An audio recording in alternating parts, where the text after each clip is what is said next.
Sivo.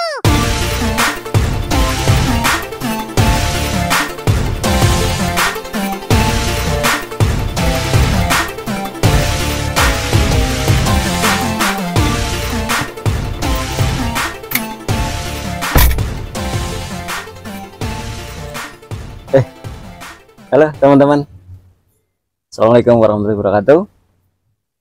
Sehat-sehat semua kan? Alhamdulillah. Oke, ada video buat teman-teman semuanya.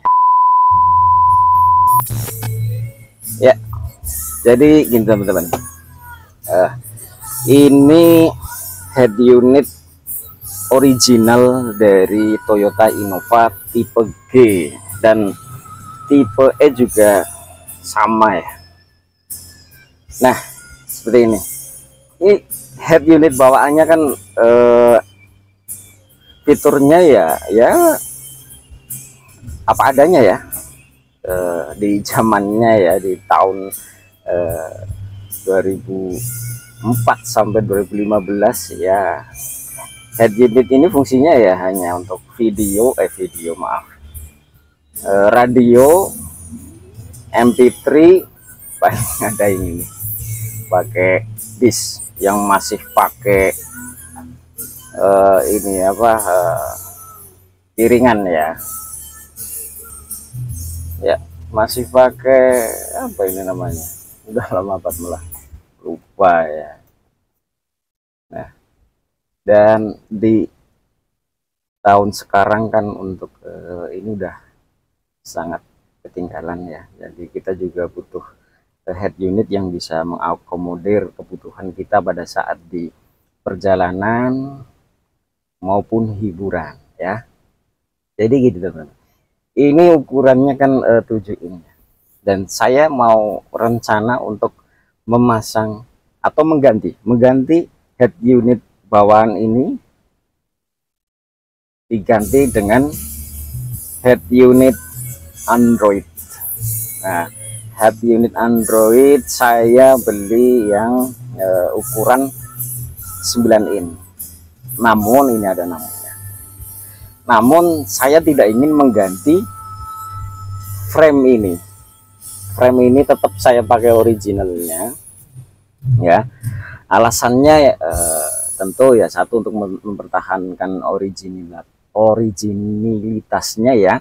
Yang kedua juga ya menghemat juga ya, lumayan juga, karena untuk frame ini sebenarnya teman-teman bisa beli di toko online. Itu frame ini yang sudah support head unit ukuran 9 in itu ada. Harganya kisaran 150 sampai ya 225 ada. Tapi kalau dipikir ya sayang juga ya. Dan juga untuk secara material kan tetap solid yang originalnya ya. Jadi saya akan bagikan video bagaimana untuk memasang head unit Android ukuran 9 in di frame bawaan pabrik ini. Seperti itu. Ya. Saya udah beli head unitnya. Jadi harusnya kalau kita beli frame yang sudah support head unit 9 inch itu, ini dipasang di dalam ya, di dalam frame ini. Memang untuk pakai frame bawaan ini kita tidak bisa dipasang di dalam, akan kita pasang di luar frame ini. Namun secara estetika itu menurut saya ya ini tidak begitu mengganggu, dan juga tampilannya itu untuk khususnya yang penumpang baris kedua itu bisa melihat dengan jelas. Karena kalau frame yang 9 in itu, yang aftermarket itu, posisi head unit ini akan cenderung posisinya itu sudutnya itu miring ke atas ya. Tapi kalau kita pakai bawaan ini nanti agak horizontal sedikit, sudutnya lebih sedikit dibanding yang 9 in. Dan memang butuh bracket, tapi tidak sulit dan kita bisa buat sendiri ya. Termasuk bracket bawaan dari head unit itu kita modifikasi sedikit. Oke, langsung saja kita eksekusi ya. Ya, sebelum eksekusi kita sebelumnya harus lepas dulu head unit ini ya. Caranya dengan melepas frame-nya ya. Knop AC-nya kita lepas dulu.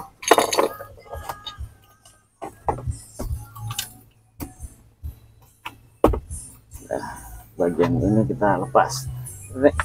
Tinggal kita lepas aja ya, seperti ini.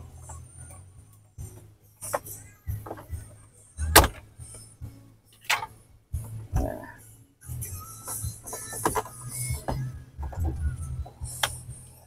kita tarik aja ke atas. Nah, hati-hati ya, tapi nggak sulit kok. Nah, seperti ini. Nanti kita lepas ini ya, head unit lama, dan frame ini harus kita lepas dulu karena akan kita pasang bracket-bracketnya di sini. Jadi ini soket-soket ini kita lepas dulu ya. Kita lepas.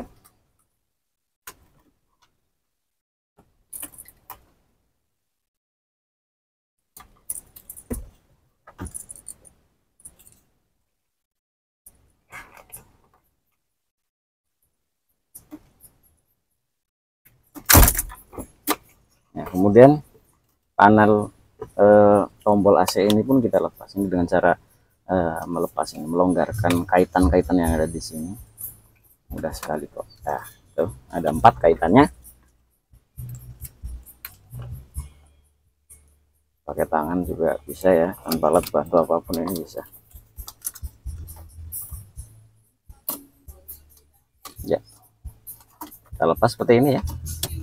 Nah, ini yang akan kita modifikasi untuk bracket-bracketnya. Oke, kita lanjut ya teman-teman, kita eksekusi ya. Jadi frame ini kita akan pasang head unit ini. Jadi kalau frame yang kita beli aftermarket itu masangnya seperti ini ya. Ini di dalam untuk head unitnya, bahkan lubang ini yang untuk jam dan indikator jok, indikator ini ya, seat belt ya, itu kalau itu ketutup. Nah, karena ini masih pakai frame bawaan, jamnya itu nggak akan ketutup ya. Cuma nanti cara memasangnya seperti ini, memang dari luar seperti ini.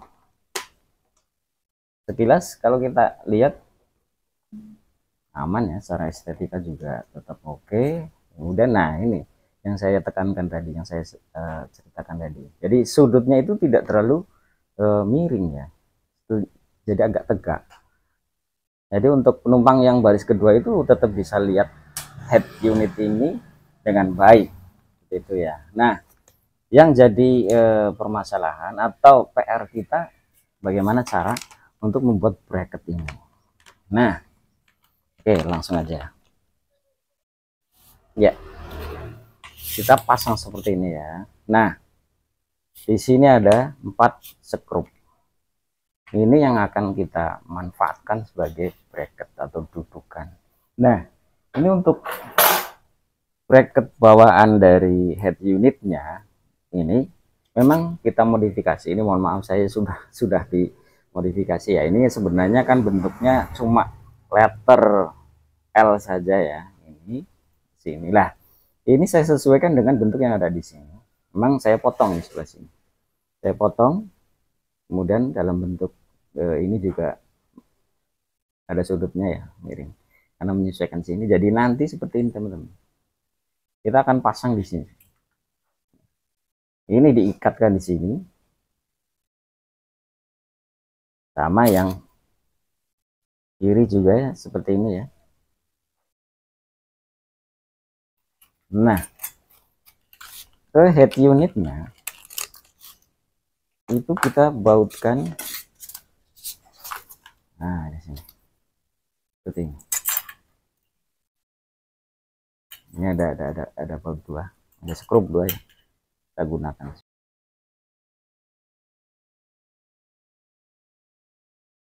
Ya, setelah bracket sebelah kanan kita pasang, kemudian tinggal kita pasang head unitnya dari sisi luar ya.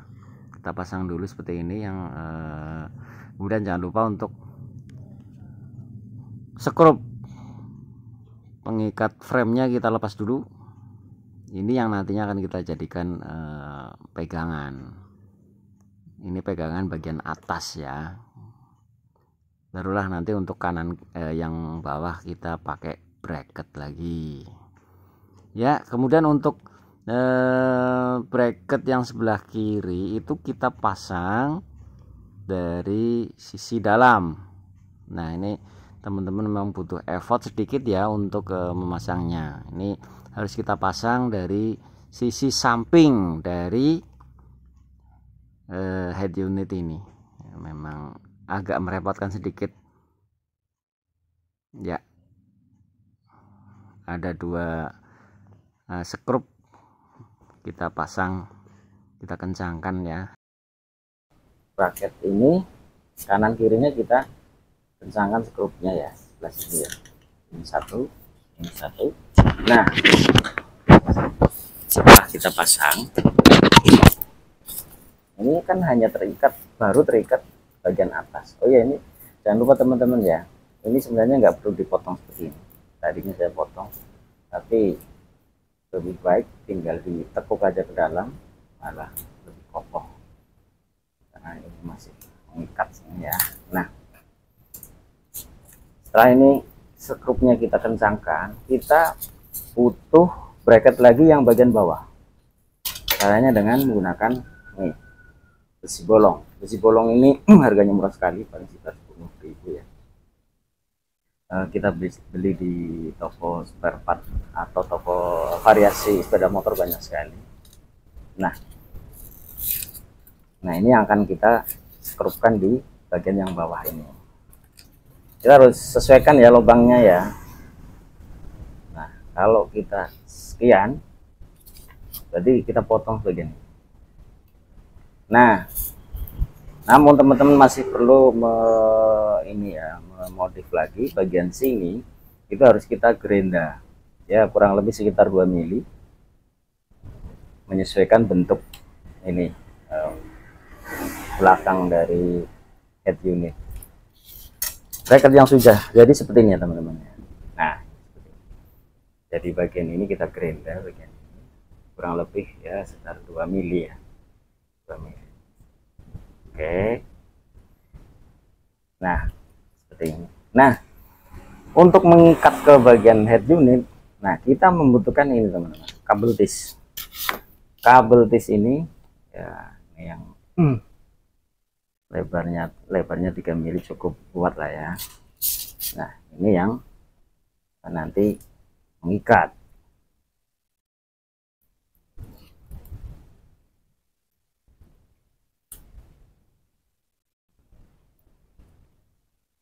Nah, yang jelas untuk kabel tis ini kita masukkan ke dalam ini sela-sela ini. Ini ada lubang-lubang ini ya, kita masukkan ke dalamnya. Nah, ini kemudian 2 skrup ini kita pasang ya.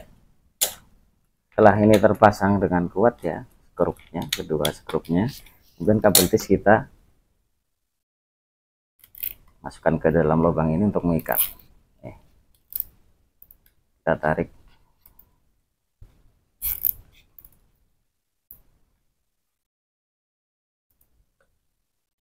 Nah, hasilnya seperti itu teman-teman. Kalau kita lihat, nah kan secara estetika juga tetap oke. Dan sudutnya yang jelas ini yang saya sukai seperti ini. Ini sudutnya itu agak tegak. Kalau kita mengikuti frame ini, itu head unitnya akan cenderung miring ke atas ya.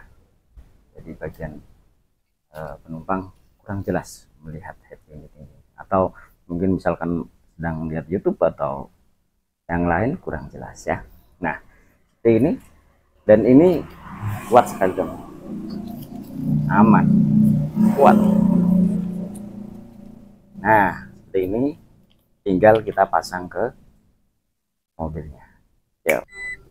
Ya, setelah head unit bawaan kita lepas, kemudian tinggal kita pasang ya. Ini untuk head unitnya sudah nempel di frame-nya.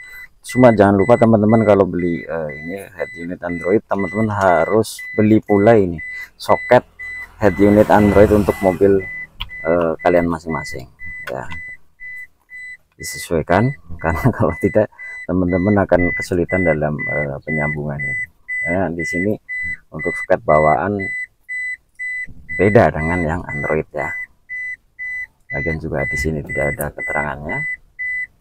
Oke, tinggal kita pasang soket-soketnya sesuai mobil teman-teman, kemudian kita pasang ya. Kalau karena ini untuk contoh mobil Innova, otomatis teman-teman beli untuk Innova. Untuk Toyota biasanya terus universal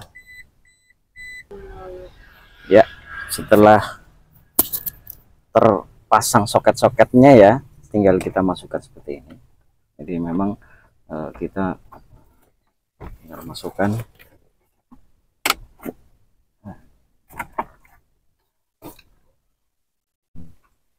Jangan lupa nanti tadi ininya ya, panel knob AC-nya jangan lupa teman-teman dipasang.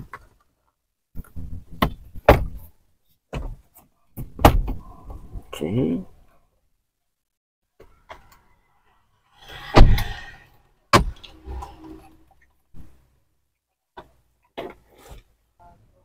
Ya, setelah kita pasang semuanya ya, ininya ya, dashboardnya ya, frame-nya. Nah, pasang seperti ini, kita coba. Wow. Nah, nih teman-teman, tampilannya seperti ini. Jadi apa? Ini tidak mengganggu komponen yang lain ya. Contoh ini tombol lampu hazard juga tetap oke, tetap aman. Ini untuk pilihan blowernya juga, aliran AC-nya juga bisa. Dan ini juga sebenarnya jam tidak tertutup ya. Dan di sini ada lampu indikator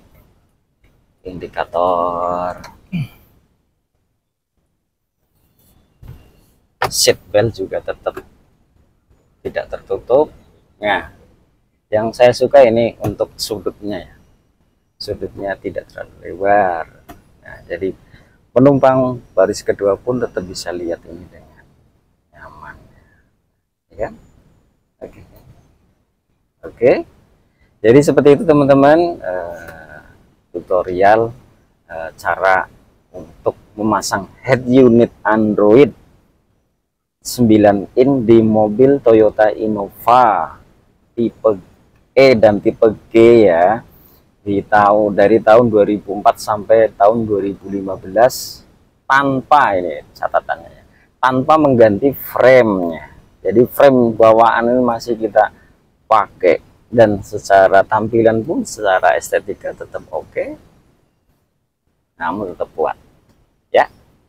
Begitu teman-teman, semoga video ini bisa bermanfaat, semoga kita selalu dalam lingkungannya. Saya akhiri ya, semoga sehat selalu ya. Salam otomotif, salam DIY, dan juga salam HCS RR Pro. Wassalamualaikum warahmatullahi wabarakatuh.